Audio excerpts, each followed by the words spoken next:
Olá, estudante! Tudo bem com você? Eu sou o professor Luciano Adley e na aula de hoje nós vamos iniciar, na verdade, a resposta a uma questão teórica extremamente importante para a eletrostática. Observe: dada uma distribuição contínua de carga, como obter o campo elétrico num determinado ponto?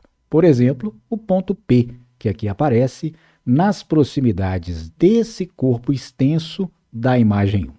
Então, você sabe como calcular o valor desse campo para uma dada distribuição de carga contínua que se distribui, por exemplo, pelo volume desse corpo aqui apresentado?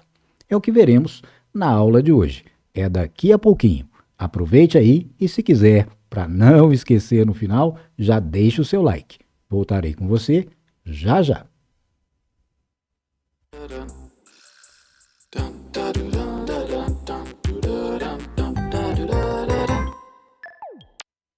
De volta com você, estudante. E então, como determinar o campo elétrico num determinado ponto nas vizinhanças de uma distribuição contínua de carga? Para isso, para respondermos a essa questão fundamental da eletrostática, é preciso considerar a geometria da distribuição de carga, a forma geométrica desse corpo e também um parâmetro fundamental, que é a densidade de carga, ou seja, como essa carga se distribui ao longo, por exemplo, do volume do corpo sólido aqui apresentado. Então, essa densidade de carga, para um corpo com volume, ou seja, com uma extensão espacial mensurável no seu volume, será chamada densidade de carga volumétrica, representada geralmente pela letra grega ρ. Mas pode acontecer que, ao invés desse corpo com formato volumétrico destacado, nós tenhamos, por exemplo, uma placa, uma superfície plana e carregada. Nesse caso, será interessante conhecermos a sua densidade superficial de carga, representada pela letra sigma. E também poderá ocorrer um terceiro caso, que é o mais simples, por onde iniciaremos, que é aquele em que o corpo tem um formato linear, uma linha, pode ser uma reta, uma haste, por exemplo, carregada com uma determinada quantidade de carga. Nesse caso, então, a densidade de carga é chamada de densidade linear lambda, e é por ela que nós iniciaremos o nosso estudo. Nas próximas aulas, veremos detalhes sobre as densidades superficial e volumétrica. Muito bem? Para começar, então, a configurar a densidade linear de carga, considere a seguinte situação física. Imagine que temos aqui um corpo linear, um canudinho de plástico, para dar um exemplo concreto, e que esse canudinho de plástico tenha sido carregado e adquirido uma carga total Q. Pois bem, essa carga total Q, vamos imaginar, num primeiro momento, que está uniformemente distribuída ao longo de todo o comprimento L do canudinho. Então, guarde aí. Inicialmente, estamos considerando que toda a quantidade de carga presente nesse corpo se distribui uniformemente ao longo do seu comprimento. Muito bem? Dessa maneira, podemos então definir a densidade linear de carga lambda presente no canudinho carregado como sendo a razão entre a quantidade de carga total nele presente dividida pelo seu comprimento. Ou seja, com as variáveis que estamos utilizando, seria lambda igual a carga total Q dividido pelo comprimento total L do nosso canudinho. Muito bem? Mas estamos inicialmente, lembre-se, considerando que a carga está uniformemente distribuída, ou seja, que lambda é constante. E nesse caso, como obtermos a quantidade de carga, como podemos expressá-la em função de lambda e de L? Muito fácil. Se lambda é igual a Q sobre L, caso lambda então seja constante, a quantidade total de carga presente no nosso canudinho será o produto lambda, densidade linear de carga, vezes o comprimento do corpo no qual ela se encontra distribuída. Relação número 1.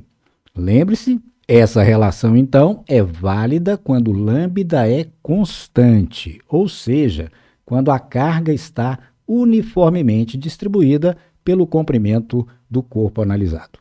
Mas aí, então, você me colocaria a questão. E caso a carga não tenha distribuição uniforme, como proceder? Nesse caso, veja lá, teremos que considerar uma pequena região, ou seja, um pequeno comprimento dl do corpo analisado, no qual existe uma quantidade diferencial de carga que chamaremos de dq.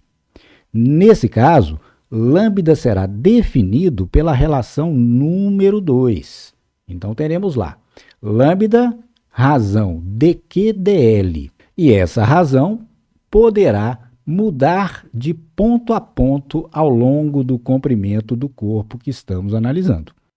Dessa maneira, teríamos que conhecer, então, qual é a função de lambda em termos do comprimento desse objeto. E dessa maneira, a partir da relação número 2, quando lambda não é constante, podemos obter também a quantidade total de carga presente no corpo. Basta que façamos, veja lá, lambda é dq sobre dl, portanto, dq é lambda dl. Pois bem, como calcular a partir dessa relação o valor da carga total nesse caso em que lambda não é constante? Basta procedermos por integração.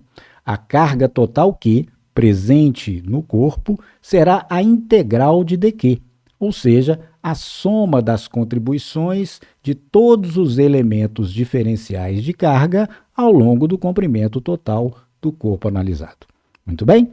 Portanto, dq é lambda dl e disso resulta a relação número 3. A carga total presente nesse corpo, caso lambda não seja constante, será obtida pela integral ao longo do caminho definido pela forma geométrica linear desse corpo, vezes dl.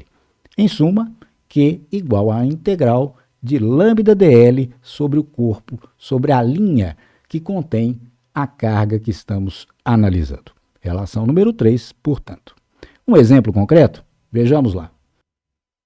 Calcule a carga total de uma haste isolante muito fina e de comprimento L igual a 2 metros, que apresenta densidade linear de carga dada pela seguinte expressão: lambda igual a bx ao quadrado, sendo b uma constante que vale 60 nanocoulombs por metro cúbico. Veja só, estudante, essa unidade tem que traduzir o significado físico de lambda, que é, em última instância, razão entre carga e comprimento. Então, note lá, bx2. Se tomarmos x em metro, teremos metro quadrado. E em b, temos no denominador metro cúbico. Portanto, metro quadrado e metro cúbico, simplificando, resulta metro no denominador. Ou seja, ao fazermos o produto bx quadrado, o resultado será nanocoulomb por metro, carga por comprimento, que é fisicamente o significado de lambda. Muito bem? Agora vamos modelizar a haste que foi citada aqui no nosso enunciado. Então veja lá. Supondo que a nossa haste, portanto, está disposta ao longo do eixo x, note primeiro que na nossa representação, veja só, temos uma concentração maior de carga na extremidade direita da barra. Exatamente porque, veja lá, podemos considerar que ela se estende de x igual a 0, onde começamos a contar o seu comprimento, até a extremidade direita em que x será L. E L, como foi dado, vale 2 metros. Muito bem? Nesse caso, como lambda não é constante, varia ao longo do comprimento da barra, o que devemos fazer? Devemos considerar um pequeno elemento de comprimento, dl, e verificar a carga dq nele contida. Lembra-se? Nesse caso, portanto, a carga total Q será a integral de dq ao longo do caminho C. Esse caminho C, nesse caso, é o comprimento da própria barra. Pois bem, já vimos que dQ é lambda dL, e isso sai da relação número 3, que nós acabamos de definir há pouquinho. Lembra-se? Carga total presente na haste será, então, integral ao longo do seu comprimento C de lambda dL. Pois bem, quem é dL? dL é um elemento de comprimento. Nesse caso, uma vez que a nossa haste está disposta ao longo do eixo x, é natural tomarmos que dL, o elemento de comprimento da haste, seja dx. Muito bem? E assim, a nossa integral número 3, que nos dará a carga total presente nessa barra, será a integral de lambda dx, ao longo do comprimento da barra, que varia de x igual a zero a x igual a L. Basta agora substituirmos lambda e os limites de integração. Veja lá, lambda foi dado, bx ao quadrado. Então, teremos integral de bx ao quadrado dx ao longo do comprimento da barra, que se estende, como já comentamos, de 0 a L. Veja que a integração é feita em x. Então, temos que integrar bx ao quadrado. Você se lembra, certamente, dos seus estudos de cálculo, que isso resulta em bx3 sobre 3, variando limite inferior 0, extremidade esquerda da barra, até limite superior L, que é a extremidade direita. Nesse caso, substituindo os limites de integração, teremos lá b sobre 3 em evidência, limite superior L, então teremos L ao cubo, menos limite inferior 0, 0 ao cubo. E daí, chegamos à expressão literal para o cálculo da carga total dessa haste, como sendo BL ao cubo dividido por 3. Como queremos um valor numérico, basta agora substituirmos B e L, veja lá. Então, teremos B, 60 nanocoulombs por metro cúbico, vezes L ao cubo, L, 2 metros ao cubo, dividido por 3. Note que teremos, então, produto de unidades, nanocoulomb por metro cúbico, unidade de B, vezes, veja lá, como era x ao cubo, 2 metros ao cubo resulta em metro cúbico.